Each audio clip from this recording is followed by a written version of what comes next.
Ele disse ao seu povo: eis que o povo dos filhos de Israel é mais numeroso e mais forte do que nós. Eia, usemos de astúcia para com ele, para que não se multiplique, seja o caso que, vindo guerra, ele se ajunte com os nossos inimigos, peleje contra nós e saia da terra.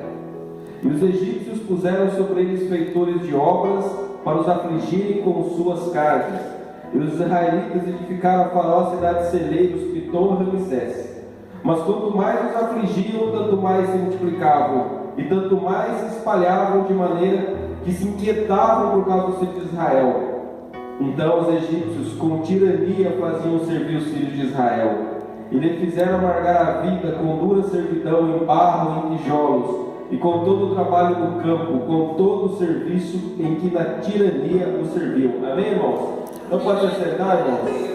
Veja bem, irmãos, o povo de Israel foi lá para o Egito na época do José, e depois foi passando toda aquela geração e levantou um novo faraó que não conhecia a José, e o povo havia se multiplicado muito. Eles começaram a temer, e daí eles começaram a escravizar o povo, visando assim que o povo diminuísse, mas o povo não diminuía, o povo continuava crescendo, continuava se multiplicando, e daí, irmãos, eles aumentaram também a carga de serviço sobre eles. Então era o povo de Deus sofrendo, era o povo de Deus debaixo de servidão, de escravidão. E Deus estava onde? Estava no controle. Irmãos, Deus estava no controle. Estamos aqui em Êxodo, vamos retornar um pouquinho atrás, só para você ver como Deus estava no controle de tudo. Aqui em Gênesis, no capítulo 15, porque quem que gerou o povo de Israel começou com Abraão, depois Isaac, Jacó, 12 tribos, e formando assim o povo de Israel. Gênesis capítulo 15, versículos 12 a 14, diz assim: ao pôr do sol, caiu profundo sono sobre Abraão, e grande pavor, e cerradas trevas o acometeram. Então lhe foi dito: sabe com certeza que a tua posteridade será peregrina em terra alheia, e será reduzida à escravidão, e será afligida por 400 anos. Mas também eu julgarei a gente a que tem de sujeitar-se, e depois sairão com grandes riquezas. Meu irmão, isso aqui foi dito há muito tempo antes, né? Muito mais de 400 anos antes. Abraão, que ia gerar o povo de Israel, os patriarcas, Isaac e Jacó, ele caiu num profundo sono. De repente veio um pavor sobre ele, cerradas trevas, e o Senhor falou: a tua posteridade vai ser peregrina em terra alheia, eles vão ser reduzidos à escravidão. Ou seja, tudo aquilo que o povo de Israel estava passando, Deus estava no controle, Deus estava vendo. Hoje nós também somos povo de Deus, e o nosso Deus sabe tudo que nós estamos passando, e Ele diz para nós: eu estou no controle. A gente pode confiar, irmãos, porque a nossa vida não está nas mãos do acaso. Ele está no controle. Deus, Ele está vendo e está cuidando de nós, porque a gente é povo dele a partir do momento que a gente recebeu Jesus Cristo como nosso Senhor e Salvador. Nós somos povo de Deus, então a gente tem aonde descansar. A gente não é que nem aquele que não tem fé, que fica em pânico e desespero. Não, a gente tem onde a gente descansar, que é nos braços de Deus, porque Ele é nosso Pai. Daí, irmãos, não paravam de se multiplicar, e aquele povo, Faraó, ali representava quem? O diabo, querendo agir contra quem? O povo de Deus. Mas o diabo, Deus permite que ele se levante simplesmente para Deus demonstrar o poder e envergonhar a ele. Glória a Deus. Aí, irmão, o rei do Egito, o Faraó, vendo que a situação não melhorava, o povo não diminuía, o povo era escravidão, o serviço pesado, o povo continuava a se multiplicar, continuava a ser fecundo. Ele fez o seguinte: ele deu ordem para duas parteiras hebreias, Sifrá e Puá. Sifrá, que significa beleza, Puá, esplendor. E ele falou assim: quando vocês forem lá fazer o parto, se for filho, matai-o, se for filha, que viva. As meninas podiam viver, porque poderiam ser usadas por eles até como concubinas, escravas sexuais, mas os meninos vocês matem. E daí, irmãos, essas parteiras, veja bem, quem deu a ordem para elas? Faraó. Elas poderiam falar: não tem o que a gente fazer, ele é o Faraó, se ele mandou, vamos obedecer. Não, tem alguém acima de Faraó, que é Deus. E daí, diz a palavra aqui, irmãos, no verso 17: as parteiras, porém, temeram a Deus e não fizeram como lhe ordenaram o rei do Egito, antes deixaram viver os meninos. Meu irmão, se alguém vem dar uma ordem para a gente, pode ser quem for, vai contra a palavra, não faça, nem que você tenha que perder seu emprego. A gente nunca deve fazer aquilo que Deus manda a gente não fazer, porque a gente obedece às autoridades, desde que as autoridades não venham contra a palavra. Se vir contra a palavra, a gente prefere obedecer a palavra. Amém, irmãos? Aleluia. Daí, irmãos, olha, Deus as recompensou. Versículo 20: Deus fez bem as parteiras e o povo aumentou e se tornou muito forte. E porque as parteiras temeram a Deus, Ele lhes constituiu família. Deus abençoou as parteiras. Elas falaram para Faraó: não dá, as mulheres hebreias, quando a gente chega lá, elas já tiveram filho, não sei que elas esconderam o filho, elas deram essa desculpa para o Faraó, não é? E Deus as recompensou, porque a gente tem que temer a Deus acima de qualquer poder humano, irmãos. A gente está vivendo dias assim, terríveis, cada vez mais a situação vai piorar. Quem é o vilão da história? É os cristãos. Povo intolerante, destiladores de ódio. Não é isso que o mundão está fazendo? Que o maligno está trabalhando na mente das pessoas, a lavagem cerebral? Mas a gente vai ficar com Deus. A gente não vai ficar com os valores deturpados e invertidos dessa sociedade. A gente vai ficar com a palavra. Daí, irmãos, até que chegou uma hora que o tempo foi dito a Abraão, era 400 anos, não era 500, não era 600, ou seja, Deus estava no controle e estipulou o tempo para tudo aquilo acabar. Assim também como na nossa vida, Ele tem o controle e Ele estipula o tempo que você vai ficar em determinada luta, determinada batalha, porque quando Deus falou acabou, acabou. Você sai daquilo e sai para a vitória de Deus na tua vida, porque Ele está no controle. Ele está no controle.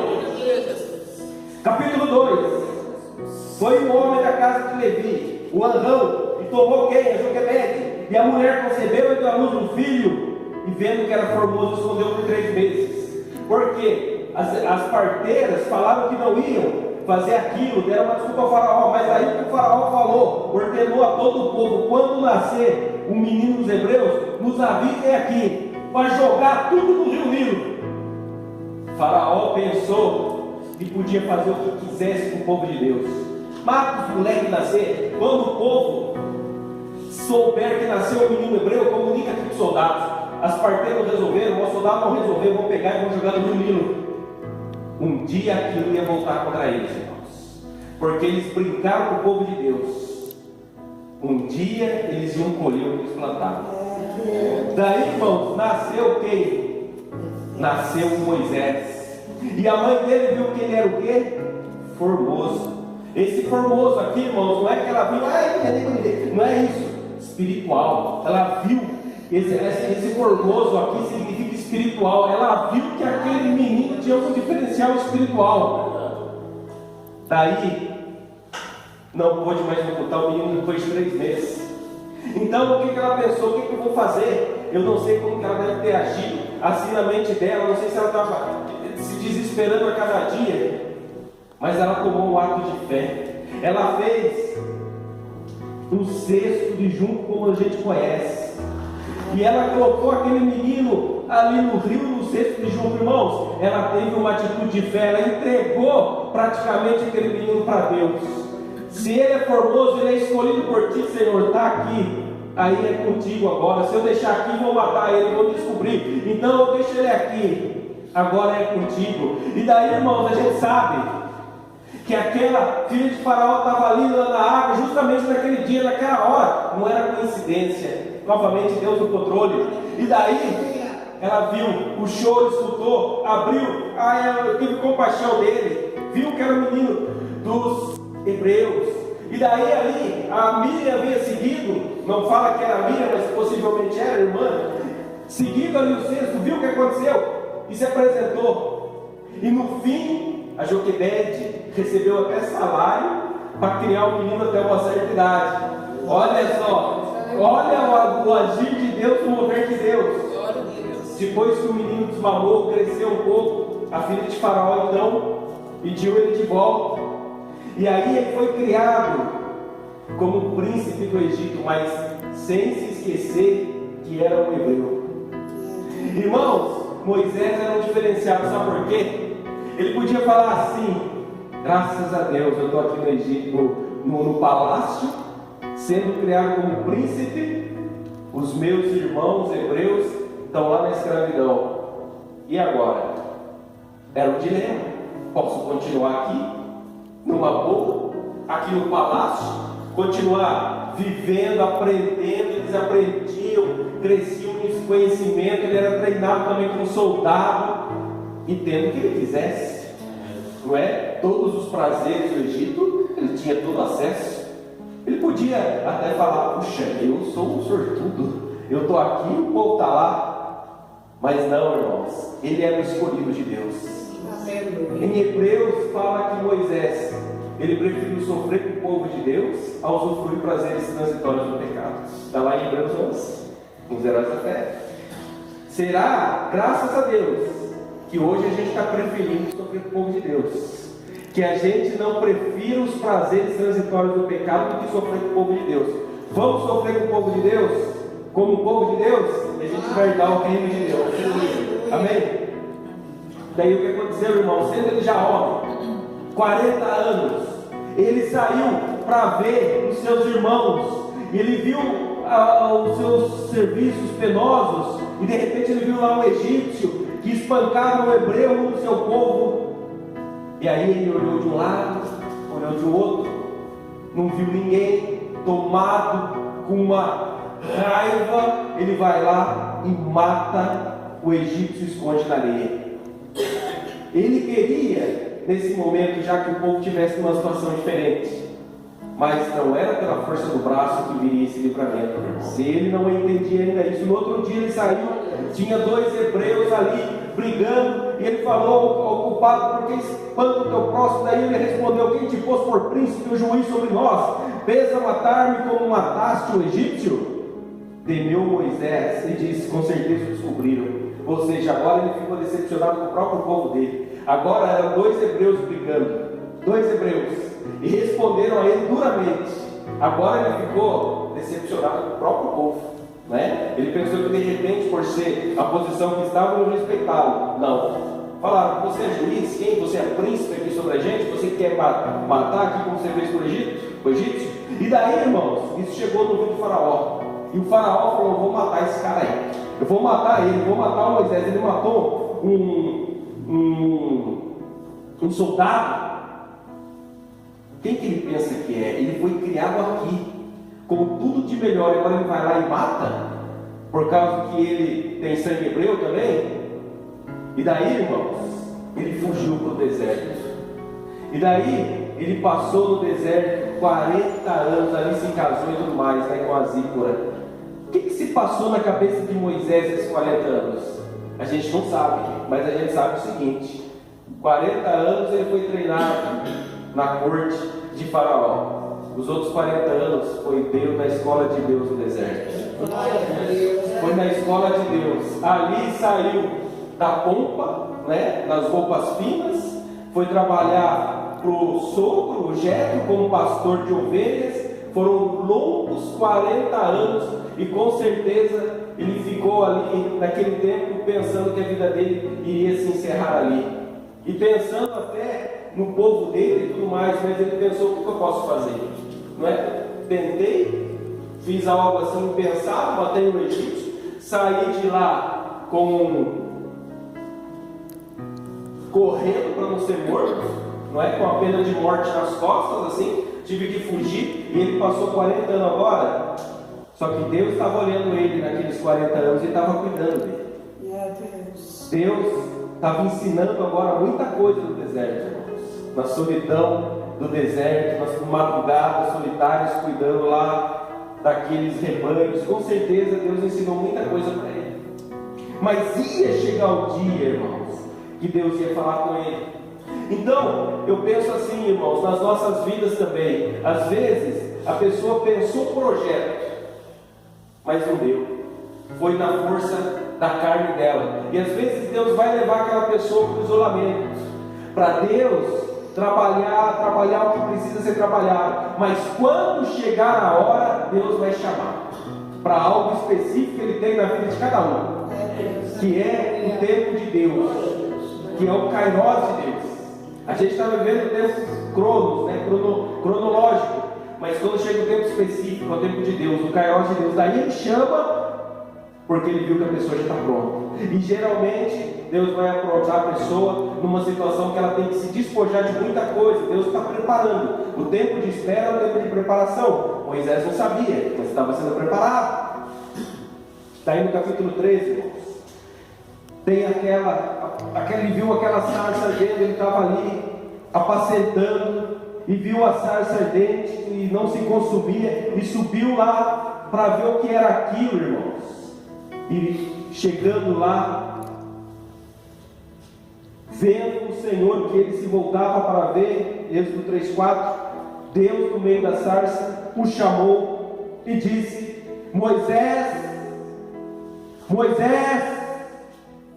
Ele respondeu isso aqui. Irmãos, Deus não chamou ele assim, fulano, né? Ô fulano, não sei aí, ô pastor de ovelha. Ele chama a gente pelo nome. O relacionamento que Deus tem conosco é algo pessoal.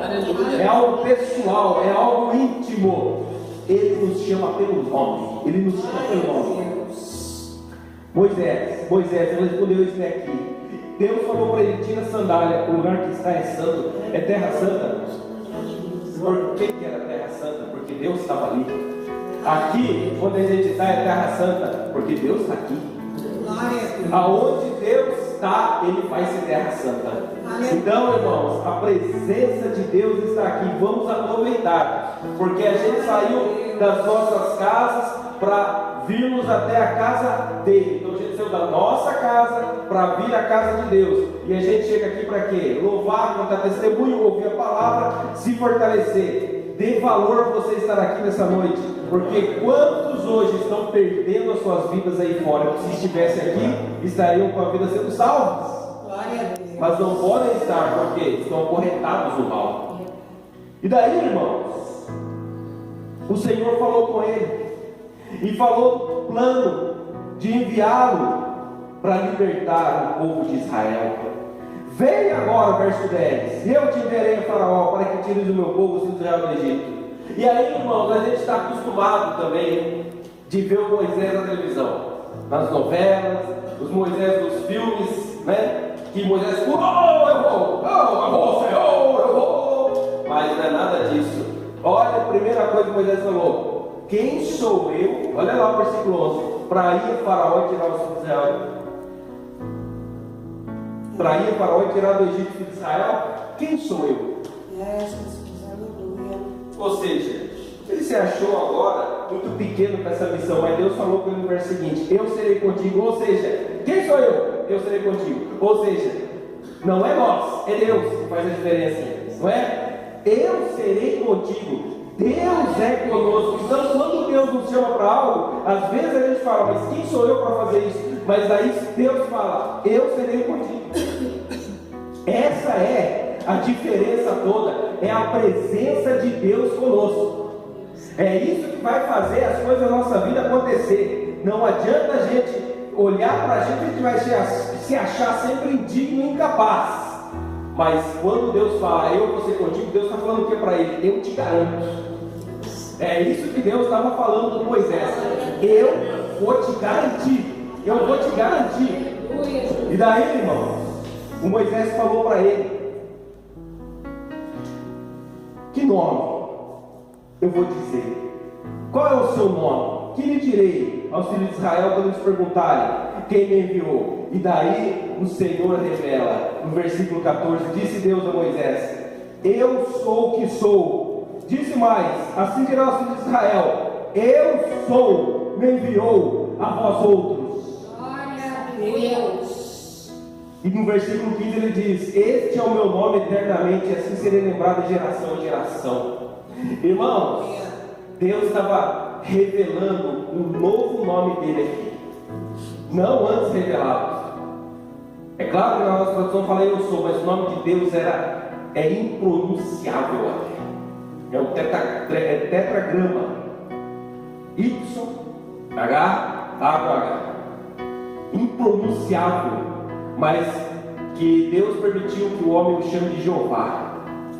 Não é o Yahvé, ou até Javé, mas não tem problema. Quando nós chamamos ele de Jeová ou chamamos ele de Yahvé, estamos chamando o Deus que falou aqui com Moisés. Glória a Deus. Este nome ainda Deus não tinha revelado. Não tinha revelado. Daí, irmãos, Deus não ilude ninguém. Deus não falou para Moisés: eu vou te chamar, você vai chegar lá, você vai falar com o faraó, e o faraó já na hora vai libertar tudo. Não. Deus falou aqui o que iria acontecer no verso 19: eu sei, porém, que o rei do Egito não vos deixará ir, se não for obrigado por mão forte. E ele avisou também: vocês não vão sair de mãos vazias, vocês vão sair com grandes riquezas, porque seriam os anos que eles trabalharam de escravos sem receber nada, Deus ia recompensá-los. Daí, irmãos, Moisés pede os sinais, não é? Mas ele vem com a segunda desculpa no versículo 10 do capítulo 4. Então disse Moisés ao Senhor: Senhor, eu nunca fui eloquente, nem outrora, nem depois que falaste ao teu servo, pois sou pesado de boca e pesado de língua. Ou seja, bem diferente do Moisés que a gente vê no cinema, bem diferente do Moisés que a gente vê na televisão, que ele já é bem eloquente, fala, não sei o que tem. Não, Moisés fala aqui: eu não sou eloquente, eu sou pesado de língua, eu não sei falar direito. Não, novamente ele está colocando o quê? Mas é a segunda vez que ele apresenta uma desculpa para Deus. Veja bem, irmãos, a Bíblia não coloca os seus escolhidos como super-heróis, não é? Todos eles são apresentados como nós, pessoas humanas, cheias de fraqueza. E Deus, Ele conhece tudo isso. Quantas vezes Deus nos chamou, a gente pode ter falado a Deus: eu não. Quando Deus veio falar as coisas no meu coração, eu falei: não, eu não sei falar em público, eu não eu não sei. Mas Deus, Ele sabe, porque Ele novamente está o que? Nos capacitando, como capacitou a Moisés. E Deus falou para ele: quem fez a boca do homem, quem faz o mudo ou o surdo ou o que vê o cego, não sou eu, o Senhor. Vai, pois agora eu serei com a tua boca e te ensinarei o que hei de falar. Irmãos, daí Moisés poderia ter falado: tá bom, então eu vou. Não.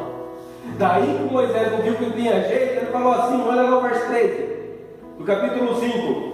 Ele, porém, respondeu: Senhor, envia aquele que has de enviar, menos a mim, menos eu. Mas, irmão, sabe o que Moisés não havia entendido? O chamado não era opcional. Não era opcional. Deus não chegou para ele oferecendo um chamado opcional. Não, ele tinha a obrigação. Deus colocou ele numa situação obrigatória. Eu não sei o que aconteceria com ele se realmente ele continuasse batendo o pé e não fosse. Assim também, irmãos, é com a nossa vida. Quando Deus Ele nos chamou, não é opcional. Não é opcional. Tem aquela história que fala: Deus coloca outro em teu lugar. É verdade. Não, Deus coloca. A obra de Deus não vai parar para ninguém, não é? Mas quando Deus Ele inculca, vamos dizer assim, na nossa linguagem, com alguém, é aquele que Ele quer. É aquele que Ele quer. Ele quer aquele. A pessoa foge, mas Ele quer aquele, Ele vai levar aquele. Não adianta. Deus, Ele colocou na cabeça: eu quero aquele irmão, eu quero o Oteval, eu quero o pastor Antônio, eu quero a pastora Angelim, eu quero o irmão Silene, eu quero a Adriana, quero a Dora, quero o seu Benedito, quero o Júnior, a Vera, as Elmas, irmã. Ele quer e acabou.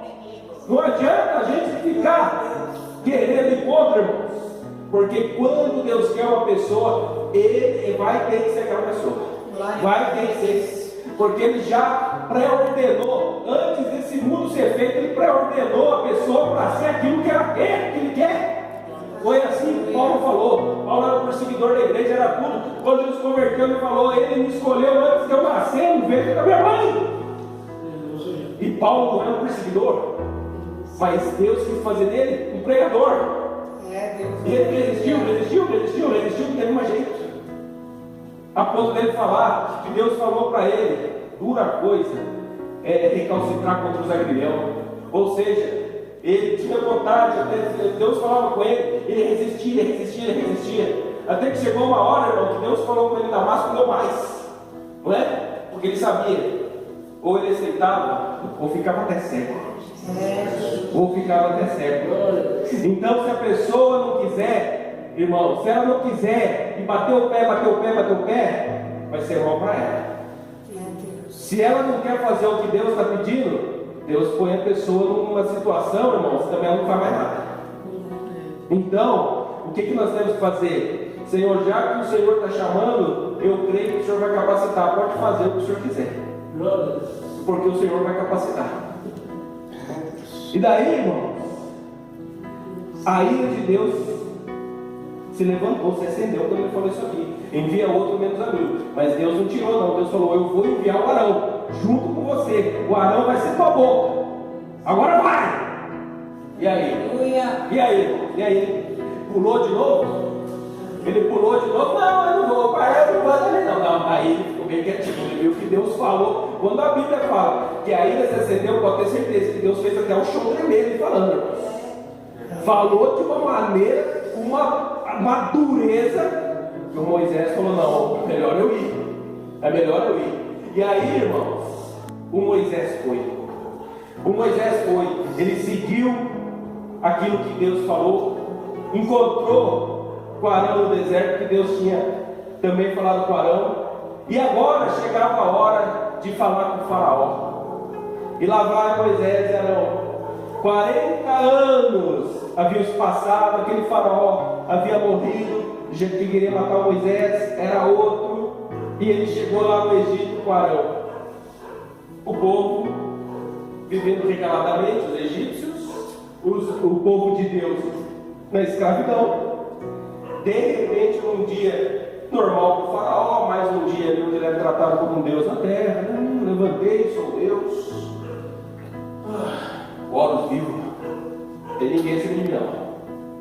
Opa, ei, hoje eu não quero essas especiarias não. Olha, tem alguém querendo falar com você. Quem que é? Moisés e Arão. Manda entrar. E daí chega o Moisés, o Arão, e fala assim: assim diz o Senhor, Êxodo 5, assim diz o Senhor, Deus de Israel: deixa ir o meu povo para que me celebre uma festa no deserto. Olha só, diz o Senhor. Puxa vida, mas o Senhor era Faraó. E daí o Faraó falou assim, versículo 2, bem arrogante: quem é o Senhor para que lhe ouça eu a voz e deixe ir Israel? Não conheço o Senhor, nem tampouco deixarei ir Israel. Irmãos, ele humilhou a Moisés e Arão. Quem é o Deus de vocês? Vocês são os escravos. Nós somos aqui a maior potência do mundo. Vocês vêm falar que Deus, eu não sei quem é o Deus de vocês, não sei quem é o Senhor, não. Eu também não vou ouvir a voz dele. Não vou ouvir. Quem? Não vou ouvir. Quem é ele? Quem é ele para eu ouvir ele? Vocês são escravos. Vocês vêm falar que vocês têm um Deus e vêm me desafiar? Não, pode ir embora. Vão lá para suas tarefas. E daí, irmãos, o faraó fez uma jogada de mestre, como um ditador que ele era. Ele fez uma jogada de mestre. Ele falou assim: esse povo está vindo aí. Faraó simboliza quem na Bíblia? O diabo. E ele falou: esse povo está vindo aí dessa maneira. Sabe por que estão ociosos? Eles estão com o tempo livre, é por isso que eles estão vindo aqui. Vou fazer o seguinte: mantenha a cota de tijolos, mas mande eles pegarem a palha. A partir de hoje vocês não vão mais receber a palha, como vocês recebiam para fazer aquela quantidade de tijolos. Agora vocês vão atrás, só que a cota de tijolo é a mesma. Olha a jogada de mestre que ele fez. Mas olha o grande erro dele. Versículo 9: agrave-se o serviço sobre esses homens, para que neles se apliquem e não deem ouvidos às palavras mentirosas. Aqui foi o erro dele. Se as palavras fossem mentirosas, como ditador, ele tinha feito certinho, mas o problema é que as palavras eram verdadeiras. Irmãos, mas ele fez o joguete perfeito. Quando aumentou o serviço, o povo ficou sabendo, não conseguiam dar conta do serviço. Aqueles feitores, eles vinham, os superintendentes vinham e açoitavam os capatazes de Israel, os chicoteavam e falavam: vocês não deram conta do serviço. Chicotada. O povo ficou querendo para quem? Contra Moisés. Eles foram lá reclamar para Faraó, e Faraó falou: ah, mas isso está acontecendo, vocês estão com o tempo livre e vocês estão ouvindo Moisés e Arão. E daí, irmãos, olha a jogada de mestre que ele teve. O povo que antes ouviu Moisés, agora já não ouvia mais. E Moisés não estava ainda maduro espiritualmente nesse momento. Não estava. Ele ainda não adquiria aquela maturidade. Você veja como ele era, que apresentou várias desculpas para Deus, para não ir. Quando a coisa sai, mesmo Deus falando que isso iria acontecer, o povo chega para ele e fala assim, olha o versículo 21: olhe o Senhor para vós outros e nos julgue, porquanto nos fizeste odiosos aos olhos de Faraó e diante dos seus servos, dando-lhes a espada na mão para nos matar. Ou seja, o povo ficou contra ele. E daí, o que Moisés falou? Não, olha, vocês vão me agir. Não, ele não estava ainda maduro para isso. Moisés chega para Deus, versículo 21, versículo 22 e 23 do capítulo 5. Então Moisés, tornando-se ao Senhor, disse: ó Senhor, por que afligiste esse povo? Por que me enviaste? Pois desde que me apresentei a Faraó para falar de teu nome, eles têm maltratado esse povo. Tu de nenhuma má sorte livraste do teu povo. Ficou ali chorando. Por que o Senhor me enviou? Não adiantou nada, agora o povo está pior do que antes. Então, mas ele não estava maduro espiritualmente, irmão.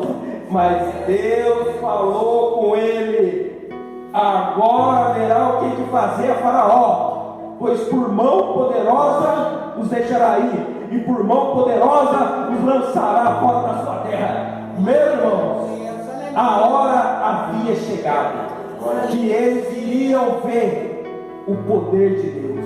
Assim, irmãos, essa mensagem eu vou continuar depois na outra oportunidade, mas aqui, perceba o que o Faraó falou. Eles estão ociosos. Olha, o Faraó representa o diabo na Bíblia. Muitas vezes você começa a buscar Deus, as pessoas falam: ah, está ocioso, você está buscando a Deus, você está lendo a Bíblia, ou seja, então você está com tempo livre, você está ocioso, como buscar a Deus fosse uma coisa para quando você tem tempo livre. Ao contrário, buscar Deus é o principal da nossa vida, irmãos. É o principal. Outra coisa que as pessoas vão dizer para nós, o mundo diz, assim como o Faraó falou: vocês estão ouvindo palavra mentirosa. As palavras que vocês estão ouvindo é mentirosa. É isso aí que vocês estão ouvindo aí, ó, é palavra mentirosa. É isso que os incrédulos falam. E o mundo está aí se arrebentando cada dia e se perdendo mais. Irmãos, a palavra de Deus não é mentirosa, a palavra de Deus se cumpre. Jesus falou que essa palavra não ia passar e ela não passou. Ela não passou, porque Jesus, ele ressuscitou. E tudo aquilo, aqui no Velho Testamento está escrito, apontava para Jesus. Jesus é o centro da Bíblia. E nós hoje aqui, irmãos, somos o povo de Deus nessa terra. Portanto, quando vier aqueles dizendo: ah, você está buscando a Deus, busca menos, não é? Ou, se você está buscando, então é porque você tem tempo livre. Não, irmãos, nós estamos buscando porque Deus, em primeiro lugar, o reino de Deus é o mais importante. Nós temos que aprender que nós vamos ouvir um monte de argumento contrário, contra Deus, contra a palavra, mas permanece, porque o maior argumento é o próprio Deus registrou na sua palavra tudo que Ele fez, e tudo isso aqui se cumpre, tudo isso aqui se realiza. Aleluia. Deus avisou para Abraão há tanto tempo que isso acontecia e estava acontecendo, mas Deus também falou que ia libertar, como a gente vai ver na próxima mensagem, a libertação do povo de Israel. Fica no caminho de Deus. Se você ficar no caminho de Deus, mesmo que aconteçam coisas, para quê? Para você se voltar, até contra pastor, não é? Porque eles se voltaram contra Moisés. Às vezes acontecem as coisas, não está saindo do jeito que você quer, a pessoa vai cobrar o pastor. Oh, mas você não mandou, a gente acreditou na sua palavra, agora está mais difícil que antes. O que o pastor, a pastora vai falar? Fica no caminho de Deus e você vai ver o livramento. Porque o nosso Deus, irmãos, Ele pode até permitir que a situação aparentemente piore, mas é só para dar uma vitória maior na sua vida. Amém, irmãos?